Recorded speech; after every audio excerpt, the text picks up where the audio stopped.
And of course, I could say, yeah, that certainly is the case because it's easier to kill somebody with a gun than to bludgeon them to death with your fists. But a person isn't going to suddenly decide not to kill somebody just because they don't have access to a gun. Right. No, this is too much work. Yeah, I don't want to bruise my knuckles, so I'm just going to forget about it today.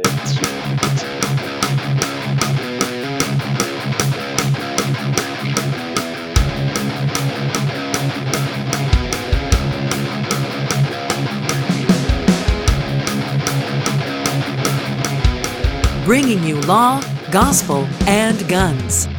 Welcome to Armed Lutheran Radio.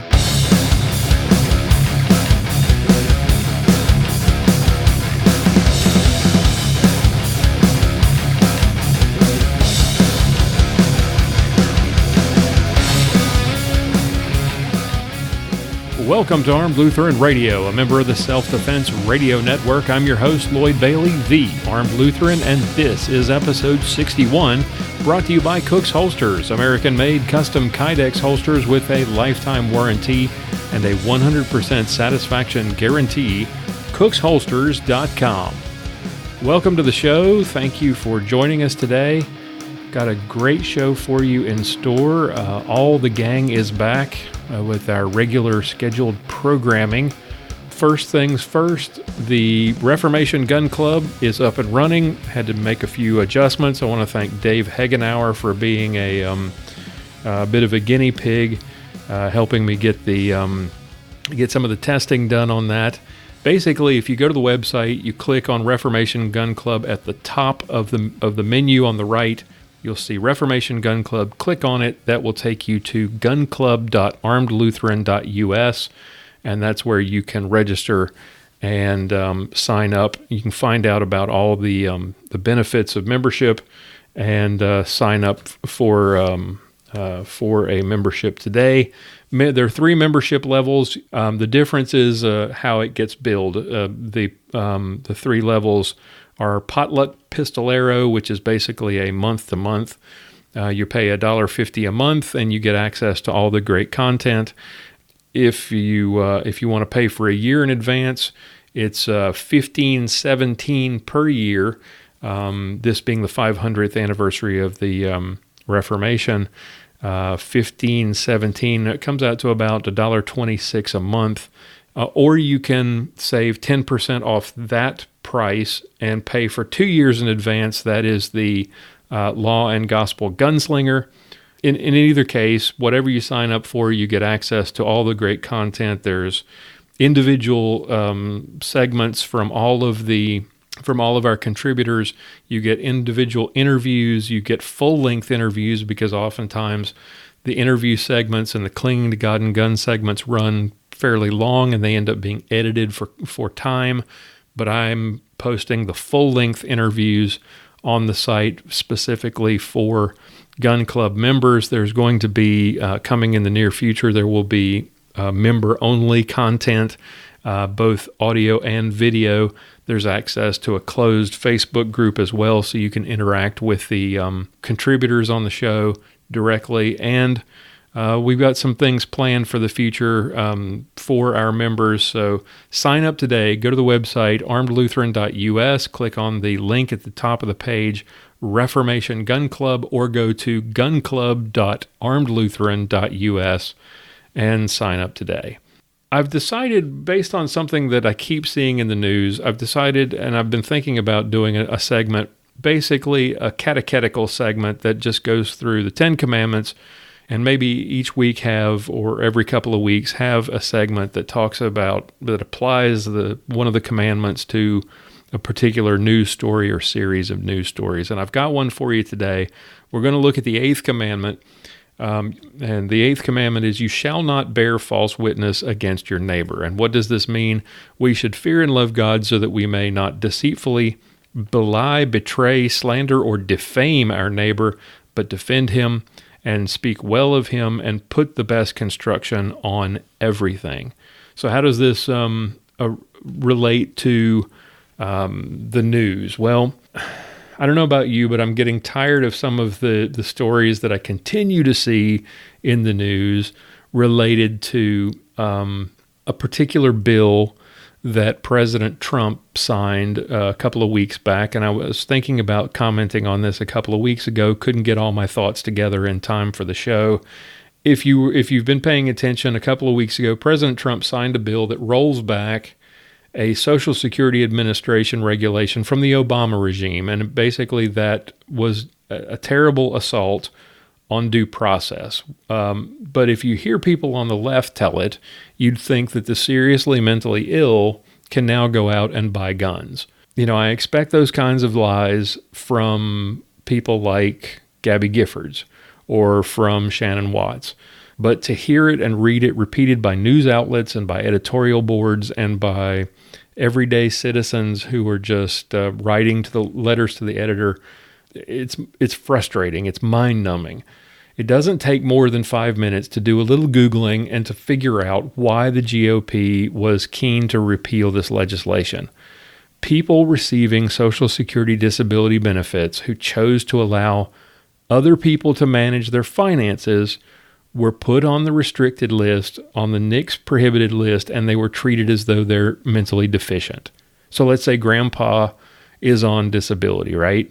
He's easily confused by numbers, or maybe he worries or stresses over finances. So in an act of love and compassion, family members step in and they say, Pops, don't worry about it. We've got this. Enjoy your retirement. Enjoy your golden years. We'll take care of the money so you don't have to worry about it. Well, those people got listed as mentally deficient and they lost their constitutional rights without any notice and without any mechanism to appeal to change their status and get their rights back. Now, my wife doesn't like keeping up with the finances. She leaves that to me. She lets me handle it, and she has for years. Does that make her mentally deficient? Does that make her too dangerous to own or to possess a firearm? No, of course not. And due process requires that if you're going to take somebody's rights from them, you've got to allow them to defend themselves. They have to be able to refute the charges against them. They have to be able to sue for redress. They have to have some mechanism to address what's been done to them and to restore their rights. But that was not done. The Social Security Administration regulations didn't do any of that. Interestingly, the Form 4473 that you fill out when you buy a gun, it never changed. It still asks you if you've ever been adjudicated mentally defective. And that's the key, adjudicated, that word right there. Having been declared mentally deficient or a danger to yourself or others by a court or a healthcare professional or a healthcare facility. This regulation was just simply a backdoor way to strip people of their rights and then to allow the administration to claim that they're making us safer. And we all know that that's just false. I mean, when was the last time a seasoned citizen strapped on body armor and went out and got an AK-47 and then shot up a school because he couldn't balance his checkbook? I keep seeing these articles, and I saw one today from the Seattle Times, and I'm not going to read it to you because it's mind-numbing. They're just filled with these emotional anecdotes about, people who have parents who are severely mentally ill, or they've got these loved ones that they grew up with or that are in their homes that have actual mental illnesses, mental disorders. But somehow the GOP and Donald Trump have now made it possible for those people to go out tomorrow and buy a gun. And that's just absurd. In the spirit of the Eighth Commandment, I want to put the best construction on these things and suggest that the authors of these kinds of articles are not malicious. They're simply ignorant. They read what the mainstream media, they read what the Brady Bunch tells them, and they believe it to be true. They're not really inquisitive about these things. They probably actually think that every town for gun safety really gives a hoot about gun safety. So when they hear about this bill and they read that it's going to make it possible for the violently mentally ill to buy guns, they think, oh, good heavens, my sister or my wife, my husband, my mom is mentally ill. They shouldn't have a gun. So they immediately take action to go do something about it. They sit down and they write a letter to the editor. And they share their anecdotal evidence, and they repeat the talking points that they read in the mainstream press. Now, when we in the pro-gun community post comments on these articles, and respond to them, it's hard not to become frustrated and get angry. But let's keep the Eighth Commandment in mind and consider this. The people who write this stuff, unlike the Lad Everetts of the world, they mean well. Like you and me, they don't want guns in the hands of the truly mentally ill. But unlike you and me, they won't spend the time to find out the truth about the bill or the issues with the original legislation. When you encounter somebody like this, ask them a simple question. Why would President Trump, why would the GOP, or anyone for that matter, want a violently mentally ill person to buy a gun? Ask them to answer that question, and ask them for an answer that doesn't involve a Brady campaign talking point. Ask them if they truly believe that the president, that Republicans, that NRA members or gun owners are really that evil, that they just want anybody and everybody to buy a gun. Now, as Luther says about the Eighth Commandment in the Large Catechism, the Eighth Commandment forbids all sins of the tongue by which we can injure or confront our neighbor. And that applies to false preachers, false judges and witnesses in court, or outside the court by lying and speaking evil of other people. And to go out and to repeat the lie that the GOP or the NRA or President Trump want mentally ill people to buy guns is evil. The truth is that our sinful nature desires to hear and think the worst about other people. It's human nature. We were born into sin. Rather than ask the question, could there be a logical reason to overturn this regulation? It's easier to say, those who oppose the regulation just want crazy people to buy guns so that gun manufacturers can make a profit. But somehow it never occurs to them to think that maybe crazy people aren't a demographic that gun companies spend a lot of time marketing to. Okay, on today's show, we've got a product review from Sergeant Bill as he's reviewing the new mag sheath from our sponsor, RAE Gear USA. We have a tip from Mia talking about safe travels. We have a tip from Aaron Israel about using neighborhood social media networks as a self-defense strategy. And we've got an interesting segment of Clinging to God and Guns with Pastor Bennett today, a video from a South African so-called Christian who says that real Christians do not wage war or kill people or carry a gun for self-defense. All that's coming your way right after this, right here on Armed Lutheran Radio.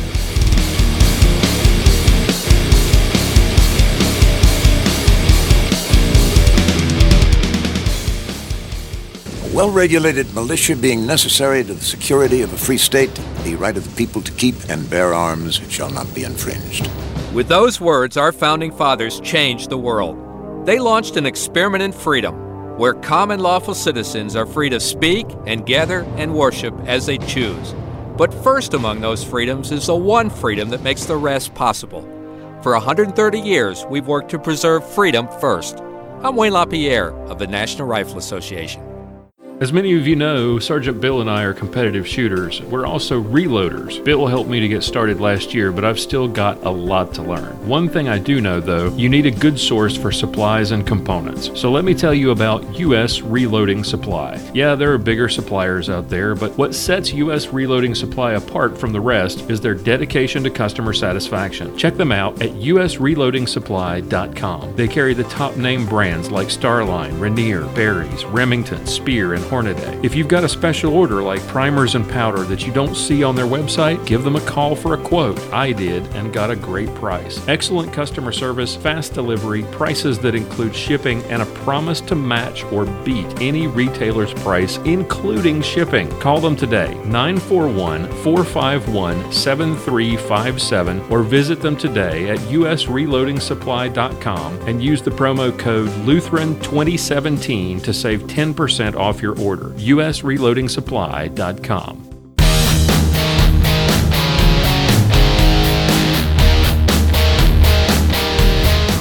Time now for another Ballistic Minute with Sergeant Bill Silvia.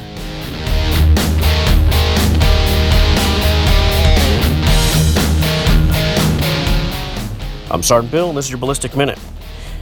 Today I'm going to give you some thoughts on my testing and evaluation of the RAE Gear mag sheath. Now, this mag sheath is a single mag pouch made in the USA. It's a spring steel belt clip. It's a metal mag pouch that has been powder coated for corrosion resistance. And it only weighs about 2 ounces. It's a universal style double stacked magazine mag pouch. So there's a like a spring steel insert inside the pouch itself that will provide tension on whatever magazine you fit in there. It pretty much will fit. I've used Glock magazines, CZ magazines, Sig Sauer magazines, anything that's your basic 9mm 40 or 357 Sig size double stack magazines. Now, it's not a universal design in the fact that it's left-handed, right-handed. There's a different one you can order for a lefty or a righty, just depending on which way you want the bullets facing forward. Now, the cost as of this recording of it is $25, which isn't too bad for a single mag pouch. This is pretty versatile. It's pretty light. I actually thought it would be uncomfortable carrying, being that it's all steel, but I did find that the edges are, because of the powder coat, and I'm sure they kind of rounded the edges, they're soft, and they don't really rub you. Even if you have a little bit of a spare tire, it doesn't really, I didn't find any hot spots on it, and I've done that with even some plastic magazines that seem to kind of poke you or jab you in certain ways. Now, it's made for a 1.5-inch belt clip. I found that the belt clip is very strong, but it barely fit on my double thickness 1.5-inch belt. It just barely gets around it. A bigger belt clip would probably be better and would be more adaptable for different size belts. You know, if you're using a tactical, nylon style belt that's maybe 1 3/4 inch, this one would probably clamp on and hold on pretty well. But I would rather have it to where it was a bigger clip that it could go under and hook under the bottom edge. They're not screwed in, they're riveted on, so there's no way really to change out this belt clip. Now, it does conceal pretty easily because even though it is outside the waistband, but it's really tight. The spring clip, the belt clip, is really close to the mag carrier, so it holds it really close to your body, so it conceals really well. I have been wearing it off duty off and on for the last couple months, almost every day, and half the time I forget it's even there, to be honest. It just conceals really well, it carries really well, and it holds the magazine really well. Because of the spring steel clip inside the mag pouch, they use that as retention. It holds that magazine in there really well, but it also will draw very well too, because that spring kind of pushes it out when you're actually pulling it out. So I'm pretty much going to say thumbs up, minus the belt clip issue. I wish they had a bigger belt clip, but it seems to work pretty well on a 1.5-inch belt. So if you're looking for a lightweight, durable mag pouch for concealed carry, or you can't really use this one for competition because it's kind of a skeletonized mag body, so it won't fit in the IDPA rules. But if you need something for concealed carry, this hides really well, carries really nice, and is well worth it for the price. This has been your Ballistic Minute with Sergeant Bill.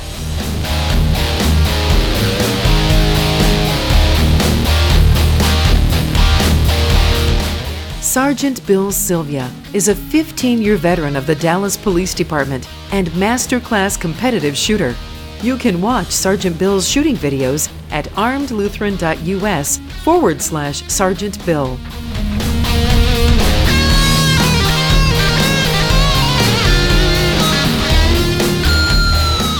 AK pattern rifles are known for their rugged reliability in all types of conditions. The best AK pattern rifles come from the desert of Arizona. Lee Armory builds AK pattern rifles using premium imported parts. Lee Armory's enhanced receivers are properly heat treated with CNC drilled trunnion and scope mount holes, Tapco triggers, polished bolt carrier and hammer, receiver rails modeled after the Saiga design to prevent bolt carrier jump, and barrels made from 4150 vanadium steel nitrided to 1200 degrees to make them harder, more durable, and more accurate. Plus, they offer a limited lifetime warranty. The AK pattern rifle is legendary for its reliability. Lee Armory takes the AK and adds a whole new level of quality and customer service. Available at Copper Custom, Classic Firearms, AIM Surplus, and Elite Ordnance, or visit leearmory.us to see the entire line of Lee premium AK rifles, optics, and accessories. Lee Armory premium AK pattern rifles, born under the Red Star, perfected in Arizona. leearmory.us. The percentage of women who own guns is growing. American women are more knowledgeable and better equipped to defend themselves than ever before. So,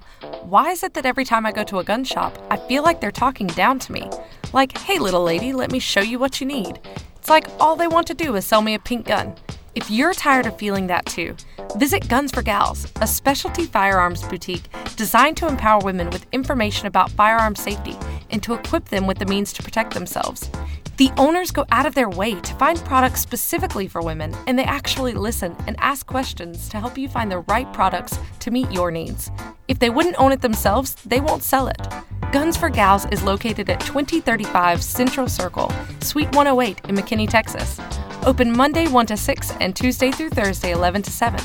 And on weekends, you can find them at a gun show near you. Or shop online at www.gunsforgals.com. Guns for Gals, more than just a gun shop. It's how gun shopping should be.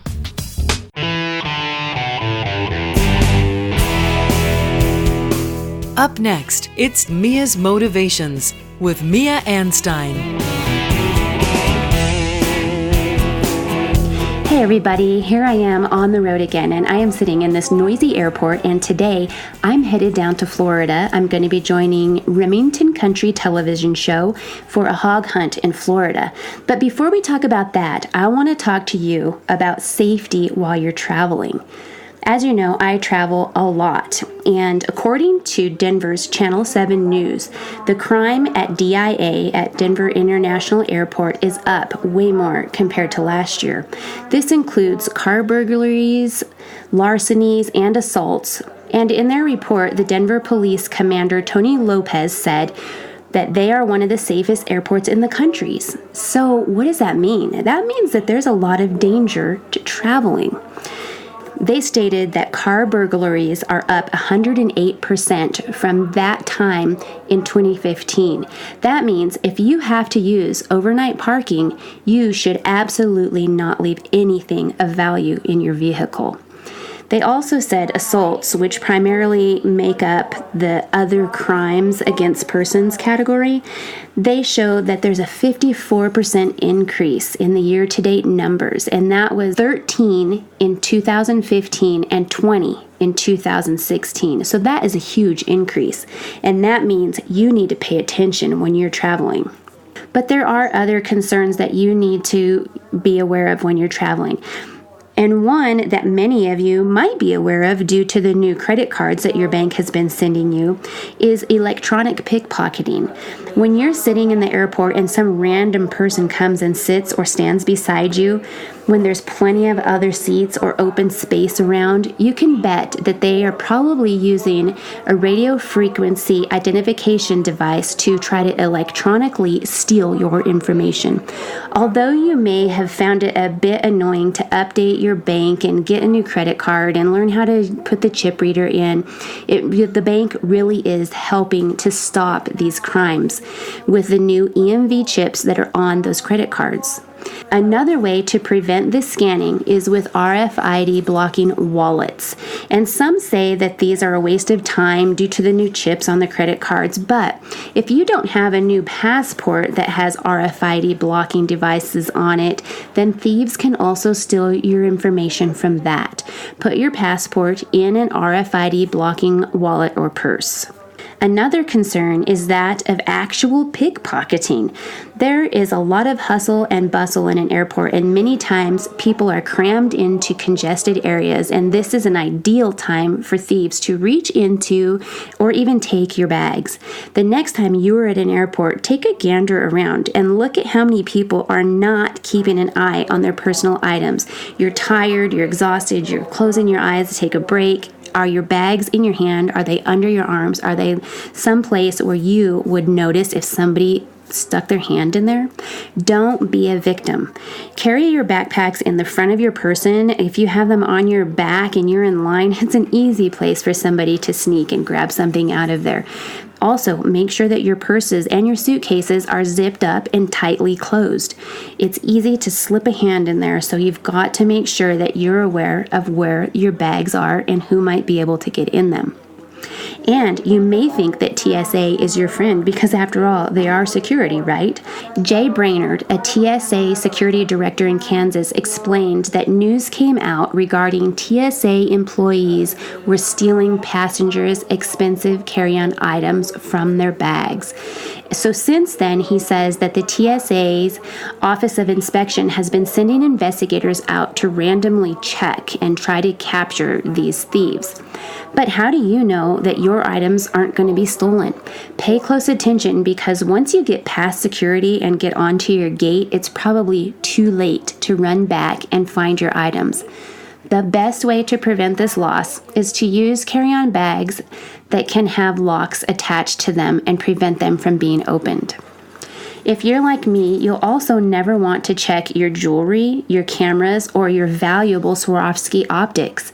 Those binoculars cost a lot of money, and you don't want them checked in your suitcase, because God knows what happens to your suitcase on the travels, right? This is a lot to carry with you, but you just never know if it's going to make it to your destination. Better safe than sorry. Another concern that I feel many Christians need to deal with is that of telling the truth. You see, a seemingly innocent traveler may actually be interviewing you for personal information. Nonchalantly, they'll ask about your family, your daughter or your son, and where you live, what type of vehicle you drive, or even what church you attend. And this may be a way for them to determine how easy of a target you are.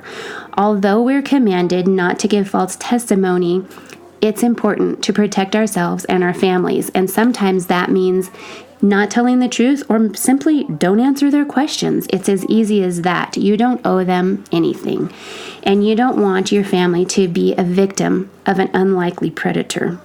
These are just a few tips for would-be travelers. Whether you're traveling for business or pleasure, don't let a predator ruin your day.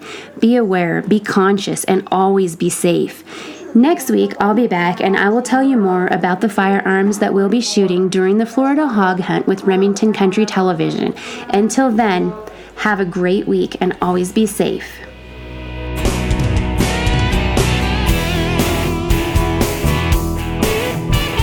You can read more from Mia and watch her YouTube videos at miaanstine.com.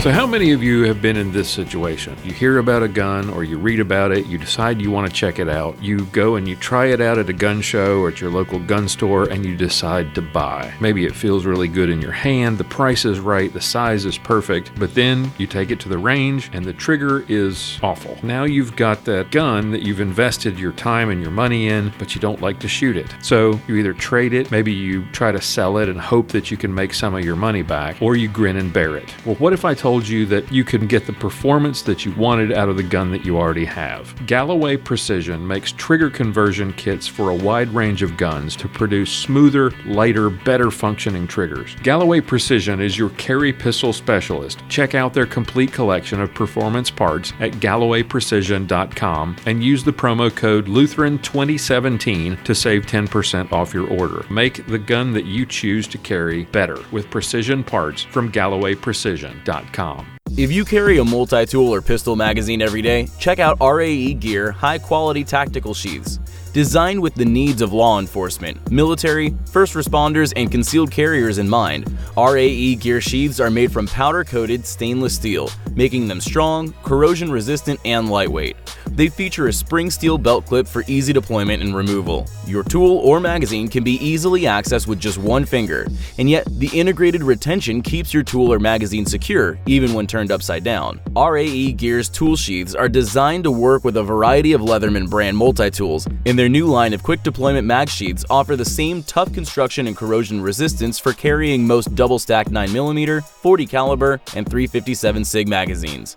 Check out the full line of products at www.raegearusa.com and be sure to use the promo code ALR at checkout and save 10% off your order. Recognize, assess, execute. raegearusa.com.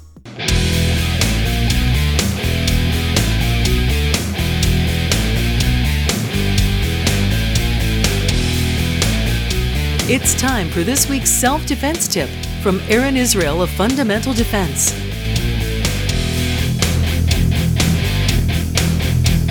Hey folks, this is Aaron Israel with Fundamental Defense here with your personal defense tip of the week. This week I want to talk to you about the benefits of having a social media page for your neighborhood. I live in a small neighborhood that isn't a gated community, but there is only one road in and one road out with a couple of circular roads and a cul-de-sac. And as such, over the past few years when I've been walking my kid around and walking my dogs, I've gotten to know my neighbors. We recognized each other, we recognize each other's names, and one of the cool things about our neighborhood is that we have a Facebook page that we all talk about neighborhood issues on, from high water bills to what's the best contractor to hire, to whose lost dog is this or whose cat is this, and even potential crimes at times. Since we all know each other, we have come to recognize when people or vehicles who don't belong in our neighborhood are in the area. Several of us have home security cameras that face the street, and whenever there's a vehicle or a human who looks suspicious to somebody, someone is bound to post the video or the picture of it on Facebook. Most of the time it's nothing. Either it's someone's relative who parked the car for a few days or some other innocent reason, but sometimes it has been a potential threat. There have been Christmas decorations stolen and small things like that, packages taken off porches, other theft incidents, and potential bad actors that have caused houses to think that maybe there's a potential burglary or a theft opportunity and there may be case in the joint. In short order, these incidents and potential incidents have made it to the Facebook group so that the rest of us can be on the lookout for whatever it is that just happened, even if it turns out to be nothing serious.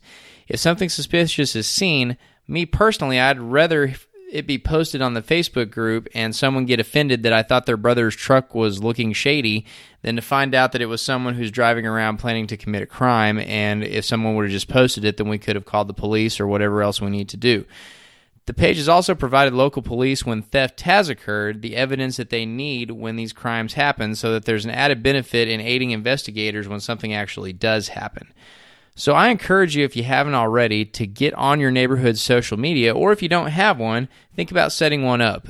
You can do it through Facebook. There's some other applications out there that you can Google that lets you do the same thing if you don't want to get on Facebook.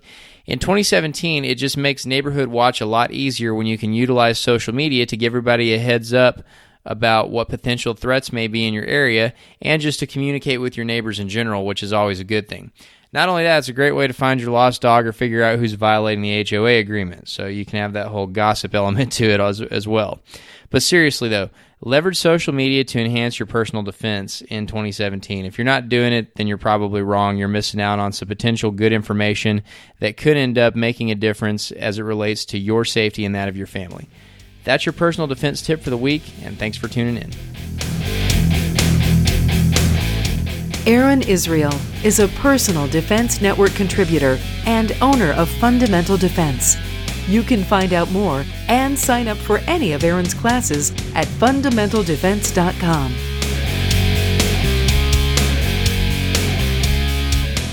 If you carry a gun for personal protection, it's imperative that you get a good holster. When I started out, I had no idea what that meant, and I went through a bunch of really bad holsters. Then I found Cook's Holsters at cooksholsters.com. Cook's Holsters are custom made to fit your specific firearm. Available in lots of colors, including custom printed Kydex. Cook's Holsters are made in the USA and the great state of Georgia, and come with a lifetime warranty against defects and a 100% satisfaction guarantee. guarantee. Visit www.cooksholsters.com and use the promo code ARMEDPODCAST and get a 15% discount off everything in the store. You put a lot of time and money into the firearm you choose to carry for personal protection. Carry it in the best holster. cooksholsters.com.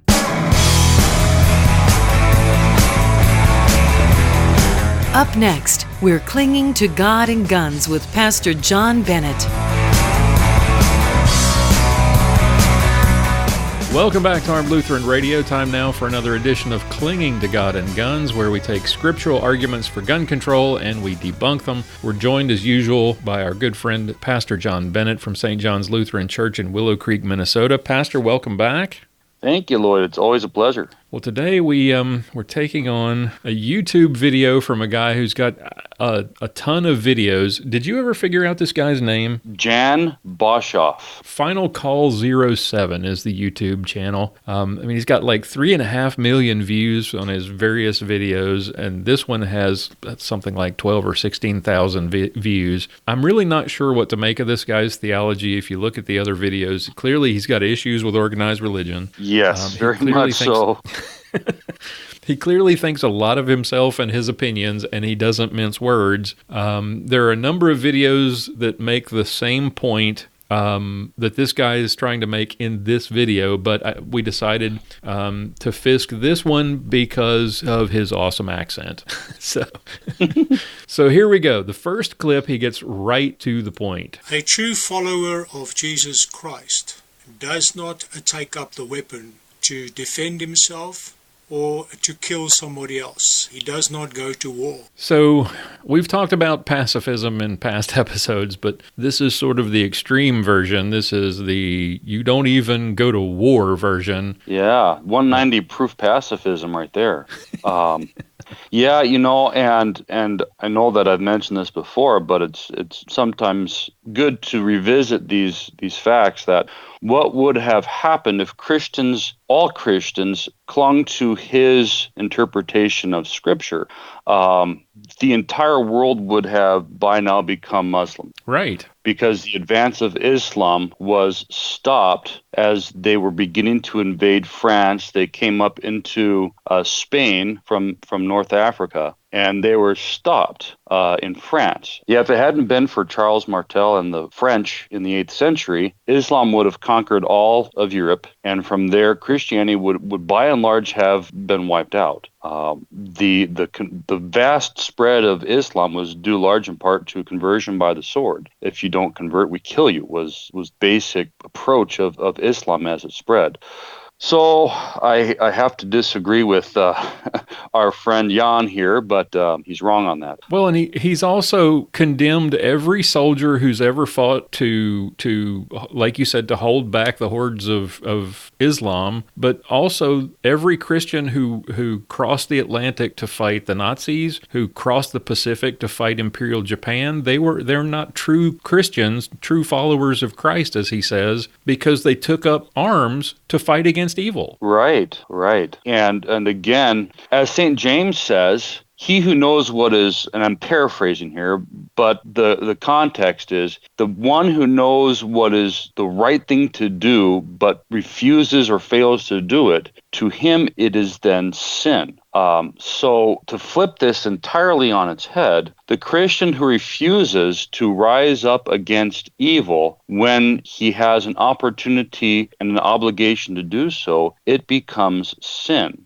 So not to say that all pacifism is sin. It depends on what kind of pacifism you're talking about. There's various levels of it. There's, individual pacifism, and then there's institutional pacifism. This idea that we all just lay down and die. That becomes sin when you have an opportunity to stand up to evil and you don't. Look at it this way. If you're going to die anyway, would you rather stand up and fight against evil with the chance that you might be triumphant by the grace of God, or do you lay down your weapons and roll over and die? If you do this, the Christian faith becomes extinguished. Right, and it's one thing if, like you said, if it's a personal, it's just you. But if your pacifism means that someone else is going to suffer as a result, right? And to the other thing that bothered me about this was declaring other people and saying you are not true believers, you're not true followers of Jesus because you are a soldier or you take up a sword or you're a police officer because you carry a weapon. It's one thing to make that personal decision for yourself and say, I can't in good conscience pick up a gun or pick up a sword. I can't in good conscience harm someone else myself. But to say someone else isn't a good Christian because they've made a different decision. Right. All right. Well, and the next clip, he takes up the gold standard for pacifists. It's the old turn the other cheek. Jesus commanded us not to resist an evil man. We read in Matthew chapter 5 verse 39, do not resist an evil person. If someone strikes you on the right cheek, turn to him the other also. So this is another common trope, the whole turn the other cheek, and when they come and smack you upside the head, we hear this one repeatedly. And interestingly enough, a lot of the Reformed theologians echo this same thing, that we're supposed to take it when we get smacked upside the head. Right. Well, and again, this comes down to making a distinction between self-defense scenarios and persecution. Mm-hmm. The context, and this actually was the appointed gospel reading for the seventh Sunday in Epiphany. So I just recently preached on this. And Jesus says, do not resist the one who is evil, but if anyone slaps you on the right cheek, turn to him the other also. This comes within the same context where Jesus says, love your enemies and pray for those who persecute you. So Jesus isn't saying that you have to be the world's doormat. We have to consider these words in their context. Earlier in this chapter, Jesus says, blessed are you when others revile you and persecute you and utter all kinds of evil against you falsely on my account. And then just a few verses later, he says, pray for those who persecute you. So when Jesus is telling us not to resist an evil person and turn the other cheek, he's talking about persecution. So Jesus' expectation here is this. He is telling us to not avoid persecution. And yeah, that's hard for us to swallow, especially living within the self-defense culture. But if someone is coming to persecute you because of your faith rather than just doing bad to you because they're a jerk, we're told to not resist them. So this is just a really bad interpretation. Right, and it's made clear in just about every Bible you pick up. The section it refers to this as an admonition against taking revenge. Right. Augustine makes it clear that this is about not taking revenge. Jerome talks about the Lord is doing away with retaliation and thus cutting off the beginnings of sin. And Luther talks about this. Must a person suffer all sorts of things from everyone without defending himself at all? Has he no right to plead a case or lodge a complaint before a court or claim and demand what belongs to him? If all these things were forbidden, a strange thing would develop. It would be necessary to put up with everybody's whim and insolence. Personal safety and private property would be impossible. And finally, the social order would be impossible. Right. Well, you look at what he's arguing for here, and if you had no Christians serving as police officers, serving within the military, you would have these areas of civil service filled by those who didn't have the moral compass that's provided by faith. Right. Not that you can't be moral as an unbeliever, but there is certainly a distinction when it comes to, for example, the sanctity of life. So the next clip, a little bit longer, 2 parts of, and he gets back to, takes us back to the Garden of Gethsemane. If we follow Jesus, we obey him. He defends his own if he so wishes. When they came to arrest Jesus in the Garden of Gethsemane, one of those with him pulled a sword and struck the high priest's servant, cut off his ear. And Jesus told him to put back his sword. He said to him, all those who take up the sword shall perish by the sword. Matthew 26, verse 52. If we follow Jesus Christ, we do not murder, we do not kill, we do not defend ourselves. We trust in him to look after us. All right. So there's two parts to this stupidity. There's let's get the first one out of the way, the obvious, like I mentioned, the Garden of Gethsemane thing. We've gone over this before. It's the story of Peter cutting off the ear of the servant of the high priest. And we talked about this one most recently in episode 58. For those who missed it, what's the problem with his use of Matthew 26:52? Well, the issue is that Jesus isn't prohibiting self-defense. The issue is Peter's behavior. One, as we've discussed many times, Peter's actions were to prevent Jesus from fulfilling his purpose to go to the cross, to suffer and die for the sins of the world. So that's the first side of it. The other side of it is that Peter's actions, he doesn't attack the soldiers that are going after Jesus to arrest him. He attacks a servant. Peter's response, yes, he wanted to protect his Lord and Savior, but his response is irrational anger, lashing out at one of the weakest of the group that had come to arrest Jesus and take him away. So Jesus' instructions to Peter, it's not about self-defense. Peter wasn't even defending himself. He was trying to defend Jesus, although his behavior suggests that it was a response of anger. Jesus' instructions to Peter is because of what Jesus was there to do in the first place. He didn't want anybody stopping him from doing what from the foundations of the world was his purpose, to become the Savior of the world through his sufferings, death, and resurrection. And the second part of this is that sort of pie-in-the-sky Christianity that says, I don't need to take care of myself, God will take care of it, right? It's mixed with this awful suggestion that Jesus protects some people and not others, that he defends his own if he so wishes, right? Is there any scriptural basis for this? Absolutely not.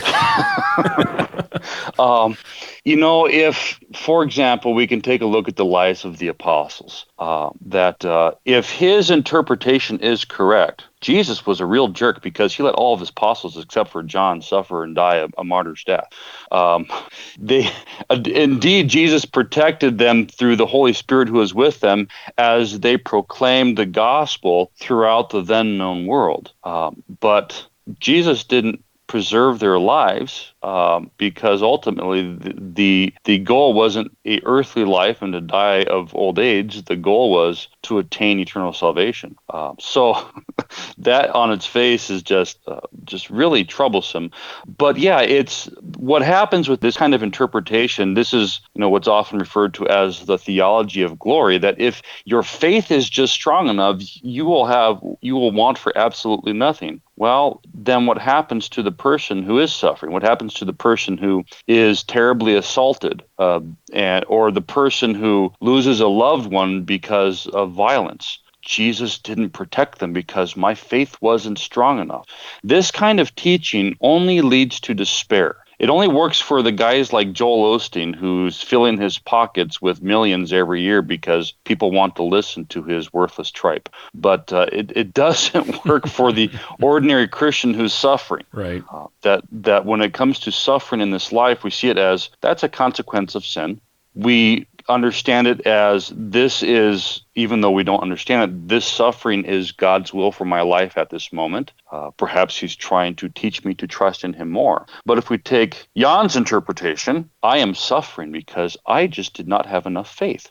And it's also this kind of false sense of security that you've probably heard that old kind of funny story. I think Pastor Gegline shared it when he was on the show last year. The guy who's stuck on the roof during the flood and he waits, and all these people come by trying to help him, and he's like, no, the Lord said he'll protect me. A guy comes by in a boat and tries to help him, and he doesn't. And then a helicopter comes, and he, no, I'm good. The Lord said he'll protect me, and ultimately he drowns, and he gets to heaven, and he's like, well, why didn't you protect me? And God's like, hey, I sent a boat, I sent a helicopter. Why didn't you? I sent all this stuff, right, but you didn't take advantage of it. So, I mean, if you take this mentality to its logical conclusion, why do we even bother, with things like fire extinguishers or insurance or seat belts or, why do we even get a job? If God's going to take care of us, why do we need to take care of ourselves? It reminds me of a quote by Luther that, one doesn't sit on their couch with an open mouth and expect a roasted chicken to fly into it. It's God provides for us by means, and if we ignore these means, we are ignoring his provision. All right, so here's where things get interesting, and he starts lumping all kinds of violence together. A child of God does not need a gun to defend himself. He does not murder or kill. He does not abort babies. There is no justification for a child of God to harm anybody else. Jesus said, "Do unto others as you wish them to do unto you." If we do not obey Jesus Christ, we cannot call him Lord, because he said, "Why do you call me Lord, Lord, and you do not what I say?" If we follow Jesus Christ, we obey him, and we trust him for our safety. Oh, boy. So murder, abortion, self-defense, they're all pretty much the same. Dump them all in together. Yeah. If he just left it at abortion, I would agree with the guy. It's what's interesting about this character compared to the other pieces that we've looked at in the past is that rather than allow his political convictions to inform his theology, he is allowing his theology to inform his, well, maybe these aren't even quote unquote political convictions, but the problem is it's just bad theology. It's horrible. There's absolutely horrible. Looking at not only what he says in this clip, but reading some of the material on his website, it really has a strong overtone of Marcionism. Marcion was a heretic in the late 1st century. He had a problem with the violence and bloodshed in the Old Testament, so he came up with this idea that, well, the God of the Old Testament is a different God than the God of the New Testament, that the God of the Old Testament, the God who created all things, that he was a bad God, or an inferior God. And so we just ignore all of that. Well, no, the God of the Old Testament, the God of the New Testament is the same God. So it kind of smacks of that. There also seems to be, there's this extreme legalism in there, but he's really confused on what the gospel is. Well, he's very confused. There's no gospel here at all. This is all law. Right. There is, on his website, he basically says that the gospel is to obey Jesus. No, that's not what it is. He says that salvation is only for those who obey Jesus. Well, no. We can't obey Jesus because of sin. Our salvation is because of the obedience of Christ to the cross. So he takes this very legalistic, fundamentalistic idea that we must keep the law, which is, on its face is true. God requires perfection. But he is espousing this idea that we must follow Jesus without exception, or we won't be saved. Right. Boy, am I screwed because I'm a poor, miserable sinner. We're all screwed, if that's the case. Yeah. And the top of his website, it says, your salvation is up to you. No. Yeah. It's not. Yeah. So that's his theology is what's led him to this position. That, well, Jesus said, love your enemies. And so how can I be loving my enemies if I'm willing to defend myself? It's a bad interpretation and application of Jesus telling us to love our enemies, because Jesus' instructions doesn't negate your right to defend your own life. Right. But he would argue that's not the case, because he would argue that, well, you just have to trust. Well, yes, I trust in Jesus to protect me. But like I said before, God provides for us by means. Well, what if the means of Jesus protecting you in a certain situation might be because you had the good sense to purchase a firearm? Well, and it's not even just a firearm. He moves beyond guns here and says that there's absolutely no justification for harming another person at all. So, right. So a knife, a baseball bat, anything. Your fists.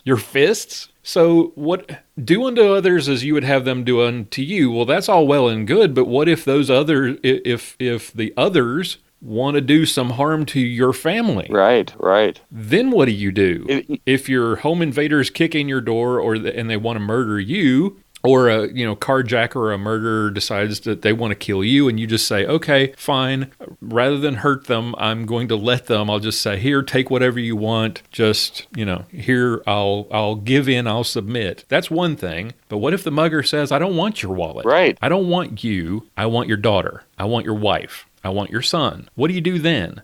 Do you give them what they want? Because that's the Christian thing to do? Evidently he would. Or do you fight back and potentially harm the attacker in order to save your family? Right. I would rather take great risks to my own life for the possibility of protecting my wife and children. And maybe, obviously, he just has a completely different mindset than you or I, but I don't think very much of the man who isn't willing to stand up to the aggressor to defend his wife and children. Right. And he talks about obedience to God. But as husbands, as fathers, we're entrusted by God with the protection of our families and our children, right? So right. if we won't protect them, aren't we disobeying God? Absolutely. And the verse that just came to mind for me is in Ephesians chapter 5, where Paul is giving instructions to husbands and wives, and he says, husbands, love your wives, just as Christ also loved the church and gave himself for her. It doesn't say, husbands, love your wives, and if somebody wants to kill your wife, go ahead and let them. What Christ did is he sacrificed his own life so that his bride, the church, the body of believers, could have life everlasting. He doesn't say, I'm going to die, and I'm going to let you die too. And First Timothy 5, right? If anyone does not provide for his relatives, especially for members of his own household, you've denied the faith, and you're worse than an unbeliever. Right. Right? Absolutely. Loving your neighbor as Christ commands us, so we've got to obey that, right? It means protecting your neighbor. Yeah. And Luther talks about that in the Large Catechism. He says, look, the Fifth Commandment doesn't just mean you shall not murder. It means that if you have the opportunity to prevent murder, if you see someone in distress and you can do something about it and prevent that murder, and you don't do it, and you allow them to be harmed, and you allow them to be killed, you're as bad as the person who did it. Absolutely. Pacifism is a cop-out is what it is. Yes. Pacifism is saying, I don't want to get my hands dirty, and I'm hoping by God that by doing that, I don't bring any harm to myself. Let's face it, that's really what pacifism is all about. Yeah. It's selfishness. All right, and then we finish off with this little bit of a personal story about his home country of South Africa. I come from South Africa, where they will kill you for a cell phone, and many people get killed. I did not own a gun, and Jesus protected us, me and my family. But the pastor down the road got carjacked one Sunday afternoon, and he picked up a rock to hurl it at the robbers who took his car. They shot him in the neck, and he died on the spot. My son, who had gone for a stroll, saw all of this happening from 40 yards. That same son has been carjacked twice already at gunpoint. He did not resist, and he is still alive. If we belong to Jesus, we trust in him, and he protects his own. If we take it on ourselves to defend ourselves, then he does not protect us. This is just awful. It's horrible. It's absolutely horrible. So that pastor who was shot and killed, which is incredibly tragic, he died because he tried to resist. And because he didn't have enough faith. And because he tried to resist, Jesus said, well, sorry, you didn't trust in me to resist, or you didn't trust in me to defend you, so now you're screwed. That's his argument. Me and my family, we're protected by God. You and your family, not so much. Yeah. Lord have mercy. For those Christian families who've suffered violence or, who've lost a loved one, Jesus didn't protect you because either you're really not one of his chosen, or Jesus is just a capricious God who just didn't choose to protect you that day. It's almost like the personality of the gods we see with ancient Rome and Greece, that if you had to appease these gods, or else terrible things are going to happen to you, and that God with his whim could strike you down just for his own purposes. it reminds me very much of that. But just because he has this one anecdotal example where, hey, here's a guy who resisted a carjacker and was shot and killed, but my son didn't resist and he's alive. So be like my son. Be like Timmy over here. Timmy's cool. He didn't resist, and Jesus protected him because he didn't resist. Where is your scriptural basis for arguing this garbage? There isn't one. And what does this say to all those people who didn't resist and were killed anyway? Right. Jesus didn't protect you, I guess. You just weren't special enough. What does that say to the young lady who is being raped? And while she's being raped, she is not resisting, just hoping that it'll end quickly. It says Jesus doesn't care. It says that your faith is not strong enough. And since we're talking about South Africa... Sir, listen to your friend here. He knows what he's talking about. I don't think you really want to go to South Africa. Why not? Because you're black. You are. He is. I just had to do that. No.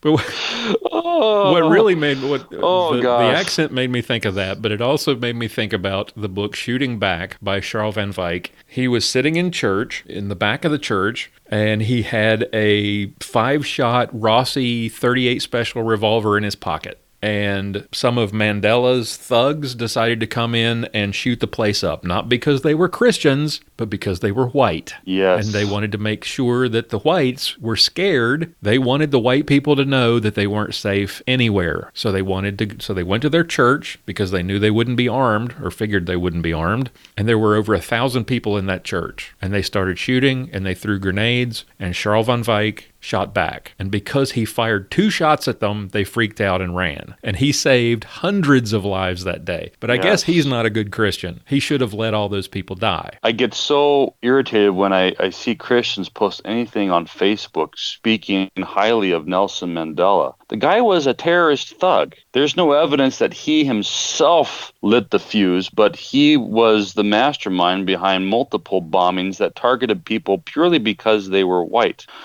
Charles van Wyck doesn't mix any words about his thoughts on Mandela. And Winnie Mandela's favorite thing was necklacing people, which was to put a tire around your neck filled with gasoline and light it on fire. Yep. Because the people in South Africa believed that if you died that way, you lost your soul.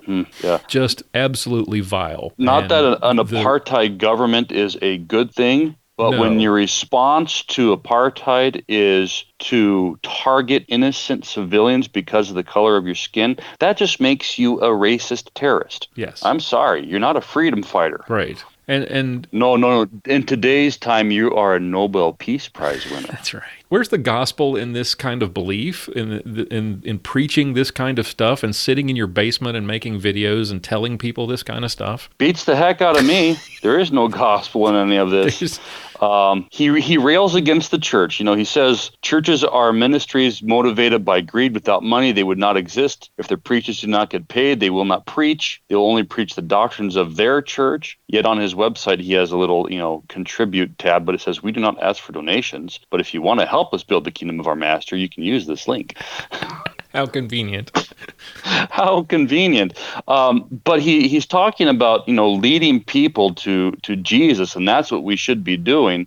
But he's not doing that because he's leading people to a false gospel. He's leading them to a message that says that you have to be obedient or you're not going to be saved. A message that completely ignores Jesus's obedience for us unto death. This is why I wanted to do this one. Like I said, there were other videos that were kind of preaching the same sort of extreme pacifism. You don't pick up a weapon, you don't go to war. But this one added in the whole sanctimony about if you pick up a weapon to defend yourself, God won't protect you. He didn't protect this pastor who was defending himself, who the man who was actually out in the world preaching the gospel to people. God didn't protect him. God didn't protect the people in this church, but he's protecting this jackass who sits in front of a camera in his basement pontificating about how righteous and wonderful his family is and how obedient they are. That and his accent. Yeah. The sanctimony is strong in this one. All right, final thoughts on everything we've heard here. Ultimately, the gospel, since he doesn't really understand what the gospel is, the gospel is about what Jesus has done for you, not what you do for Jesus, period. What we do for Jesus, it's our joyful response to what he has done for us. It doesn't earn our salvation. It's just a response to the salvation that we have received by the cross of Christ. And that does not negate a right that you have to defend the life of yourself and the life of your loved ones. Amen. All right. Well, I think that wraps it up. Thank you for joining us again today, Pastor. I appreciate it. Hope you'll join us again next week. Absolutely. All right. And thank you all for listening. Thank you for downloading and subscribing. Join us again next week for another edition of Clinging to God and Guns here on Armed Lutheran Radio.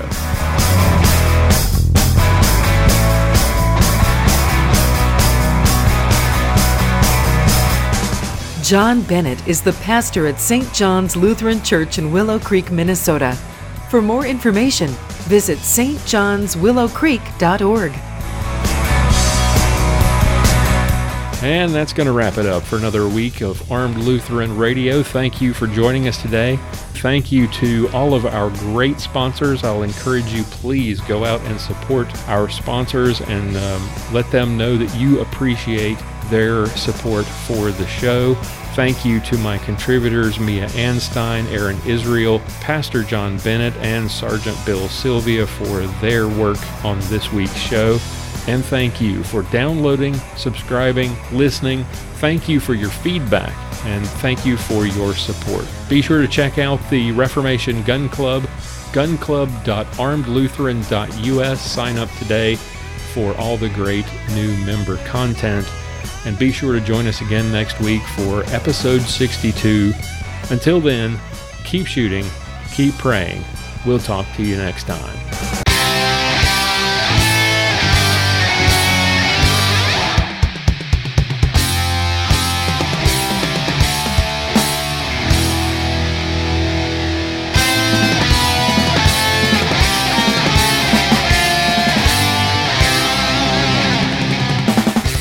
Thank you for listening to this episode of Armed Lutheran Radio. For show notes, be sure to visit our website at www.armedlutheran.us. You can subscribe to this podcast on iTunes, Google Play, Stitcher Radio, and TuneIn. This podcast is made possible by Cook's Holsters and contributions from listeners like you.